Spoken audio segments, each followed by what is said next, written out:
Welcome to nursing entrance. इस video में हम लोग देखने वाले हैं ओपन नेट 12 के क्वेश्चन आंसर को। और ये एग्ज़ाम था आपका पोस्ट बेसिक बीएससी नर्सिंग का 2024 जनवरी सेशन के लिए। टोटल 120 क्वेश्चन है और टाइम टोटल दिया गया था 150 मिनट्स। तो चलिए एक एक करके हम लोग क्वेश्चंस और आंसर्स को देखते हैं। चलिए, क्वेश्चन नंबर 1 है, a social organization that is purposefully created for attainment of specific and limited goals is known as। एक सोशल ऑर्गेनाइजेशन जिसको पर्पसफुली बनाया गया है स्पेसिफिक गोल को अचीव करने के लिए, तो ये आपका होगा option 2 answer, association. Next question है, family structure where authority rest with oldest man in the family is known as. ऐसा फैमिली स्ट्रक्चर जिसमें जो पावर रहता है वो सबसे ओल्डेस्ट मैन के पास होता है, ये आपका फैमिली स्ट्रक्चर कहलाता है patriarchal. Okay, next question देखेंगे। नेक्स्ट क्वेश्चन है question number 3, the process of thinking is known as। Thinking का प्रोसेस क्या कहलाता है? इसका आंसर होगा option C, cognition. Thinking process कहलाता है अपना कॉग्निशन। नेक्स्ट क्वेश्चन है, permanent modification in behaviour that results from individual experience in the environment is. जो परमानेंट मॉडिफिकेशन होता है इंडिविजुअल के एक्सपीरियंस में इन्वायरमेंटल के रिगार्डिंग, तो वो कहलाता है आपका 1 learning. Next question number 5, all of the following are common biological motives except. कौन सा कॉमन बायोलॉजिकल मोटिव नहीं है? फर्स्ट ऑप्शन है हंगर, नेक्स्ट है थर्स्ट, थर्ड है नीड ऑफ ऑक्सीजन और नेक्स्ट है एफ्लिएशन। तो जो कॉमन बायोलॉजिकल मोटिव नहीं है वो है अपना affiliation, option D. Option D होगा correct answer. Next question number 6 देखते हैं, all of the following are direct coping mechanism accept.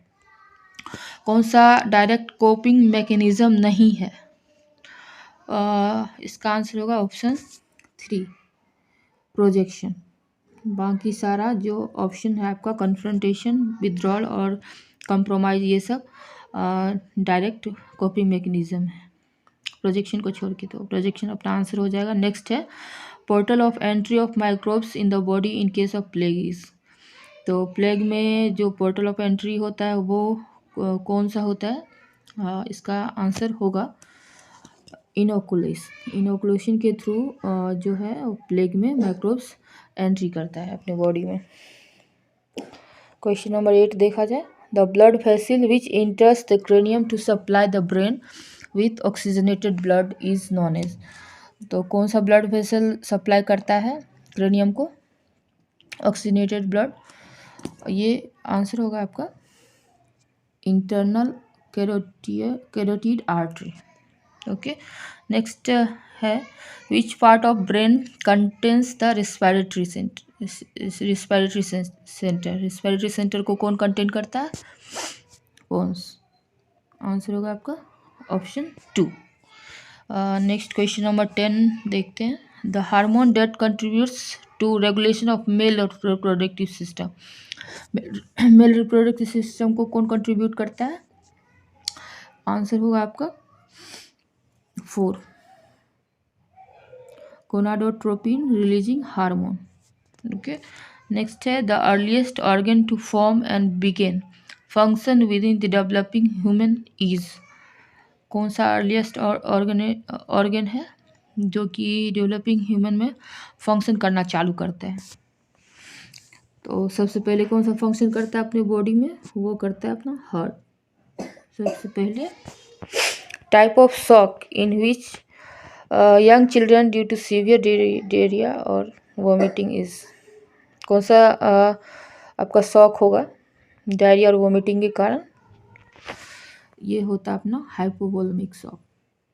Diarrhoea और वोमिटिंग के कारण यंग चिल्ड्रन में होने वाला शॉक हाइपोवोलेमिक शॉक होगा। नेक्स्ट है पेनक्रियाटिक जूस। पेनक्रियाटिक जूस क्या करता है? Deactivate bile buffers chyme is secreted by pancreatic isolate cell is released into cystic duct. तो ये क्या करता है अपना? ये बफर्स काइम। पेनक्रियाटिक जूस क्या करता है? Buffers chyme. नेक्स्ट है nutrients absorb mainly in duodenum. Duodenum में कौन सा न्यूट्रिएंट ऑब्जॉर्ब होता है? ये होता है आपका iron. Question number 15, long bones enable body movement by acting as. Long bones कैसे मूवमेंट करता है? ये करता है आपका लीवर की तरह काम करता है। ATBSP एक table spoon is equal to, एक टेबल स्पून में कितना ml होता है? ये आपका होता है 15 ml, 15 ml। नेक्स्ट क्वेश्चन है all of the following help to prevent medication errors except. कौन सा मेडिकेशन एरर को प्रिवेंट करता है? प्रिवेंट नहीं करता है, इसमें नहीं वाले को चूज करना है। फर्स्ट है read all the orders carefully, ये तो सही, ये प्रिवेंट करता है, ठीक है। नेक्स्ट है ask questions if not understanding, ये भी प्रिवेंट करेगा। नेक्स्ट है use at least one way to identify patient, ये नहीं होगा। नेक्स्ट तो ये अपना आंसर हो जाएगा use at least one way to identify patient. और फोर्थ वाला भी प्रिवेंट करेगा, learn about the drug to be administered. तो ऑप्शन 17 का 3 सही होगा। नेक्स्ट है stage 2 of wound healing is termed. Healing का स्टेज 2 क्या कहलाता है?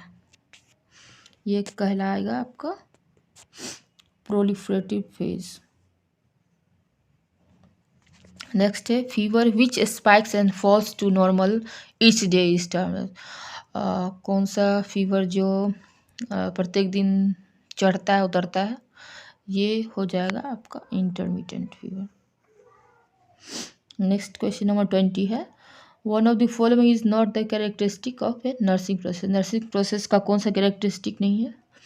डायनेमिक, डायनेमिक रहता है, एडेप्टेबल भी रहता है, नर्सिंग प्रोसेस कंप्लीट भी रहता है, नर्स सेंट्रिक ये नहीं रहता है। तो ऑप्शन 4 हो जाएगा आंसर, क्योंकि ये कैरेक्टरिस्टिक नहीं है नर्सिंग प्रोसेस का, इसे नर्स सेंट्रिक नहीं होना चाहिए। ओके, बाकी सारा कुछ ये कैरेक्टरिस्टिक है नर्सिंग प्रोसेस का। नेक्स्ट क्वेश्चन देखते हैं, क्वेश्चन नंबर 21 है the position in which patient is semi prone and lies on one side is. कौन सा पोजीशन होगा जिसमें पेशेंट सेमी प्रोन रहता है और एक साइड में लाई करता है? सिम्स पोजीशन होगा, option B Sims position. Next है patient with renal disease is provided one of the following diets. Renal disease जिसको है उसको हम लोग कौन सा डाइट देंगे? इसका आंसर होगा लो सोडियम, लो सोडियम और पोटेशियम डाइट दिया जाता है। तो इसका आंसर होगा ऑप्शन 3। नेक्स्ट क्वेश्चन देखते हैं 23rd, all of the following are related to dementia except. कौन सा डिमेंशिया से रिलेटेड नहीं है, वो आप ऑप्शन को चूज करना है। फर्स्ट है takes hours 2 weeks for developing, recent memory is impaired. इसका जो आंसर होगा ये यही होगा आपका डिमेंशिया में। रिसेंट का मेमोरी इम्पेयर्ड नहीं रहता है, इसमें बहुत सारा मेमोरी इसका इम्पेयर्ड हो सकता है, ठीक है। नेक्स्ट क्वेश्चन है excessive day time sleepiness. Excessive day time sleepiness क्या कहलाता है अपना? ये कहलाएगा हाइपरसोम्निया।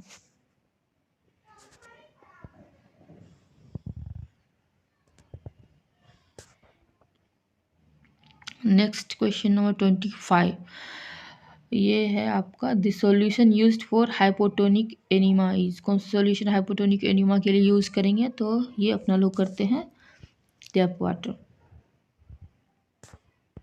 क्वेश्चन नंबर 26 देखें, palliative action of drug stands for.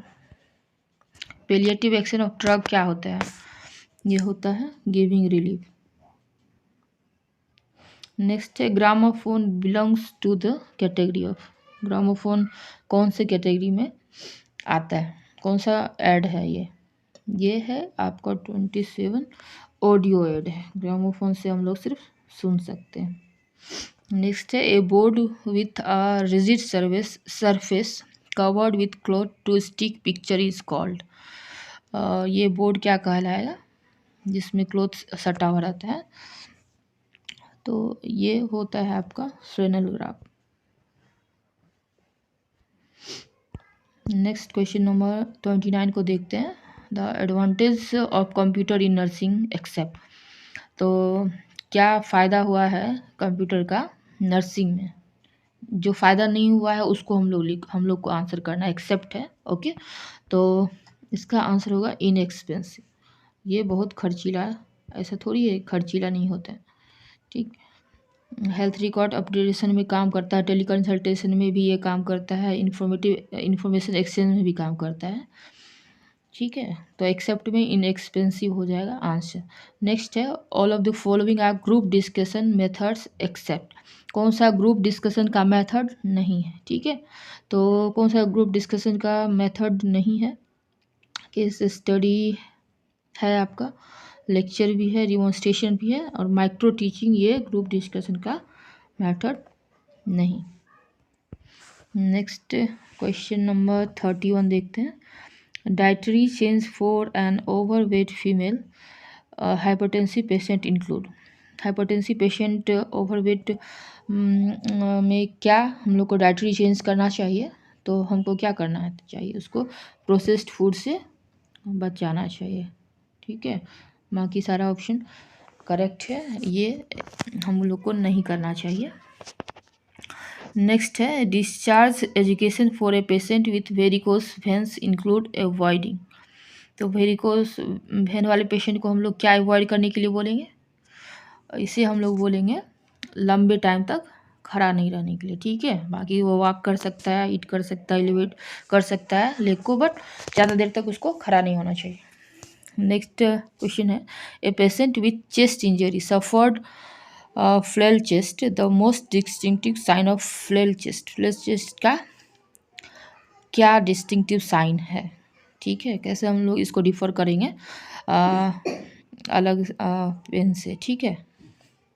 तो इसमें क्या होता है, इसमें पैराडॉक्सियल चेस्ट मूवमेंट होता है, इसी से हम लोग समझ जाएंगे कि ये फ्लैट चेस्ट है। ओके, नेक्स्ट 34 है greatest risk of developing osteoporosis. Osteoporosis किसको सबसे ज़्यादा हो सकता है, ये तो ऑब्वियसली है कि women having sedentary life and smoke cigarettes, जो सिगरेट ज़्यादा पीती होगी और सीडेंटरी लाइफ जी रही होगी, उससे ज़्यादा चांस रहेगा ऑस्टियोप्रोसिस का। नेक्स्ट है immediate nursing priority for a patient admitted with myasthenia crisis. Myasthenia crisis का कोई पेशेंट आता है तो उसको इमीडिएट हम लोग क्या नर्सिंग प्रायोरिटी में देंगे।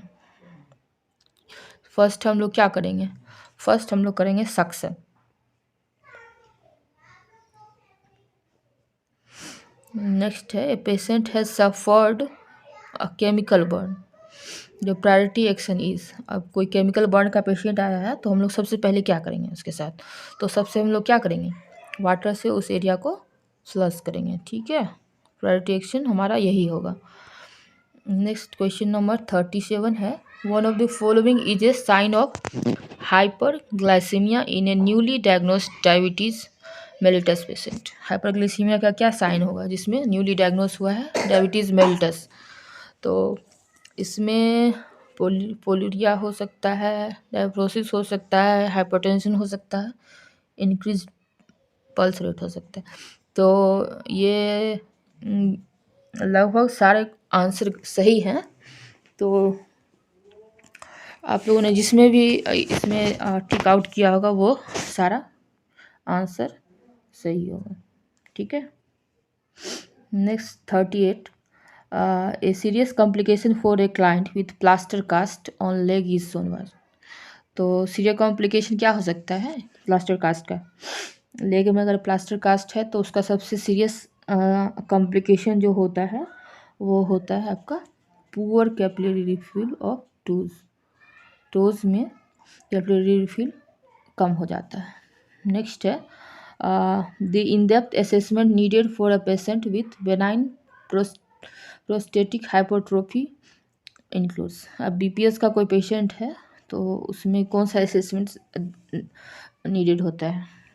इसका आंसर होगा यूरिनरी पैटर्न। सबसे पहले हम लोग इसके यूरिनरी पैटर्न को चेक करेंगे। नेक्स्ट है, इन क्रोनिक ड्रेस्टाइटिस the patient is at risk of one of the following vitamin deficiency. अब क्रोनिक ड्रेस्टाइटिस है तो उस पेशेंट में किस विटामिन की कमी हो सकती है? तो इसमें होगा आपका विटामिन B12। ओके, इस वीडियो में हम लोग 40 क्वेश्चन देख रहे हैं। नेक्स्ट वीडियोज़ में हम लोग आगे के क्वेश्चन को देखेंगे। तब तक के लिए बाय बाय।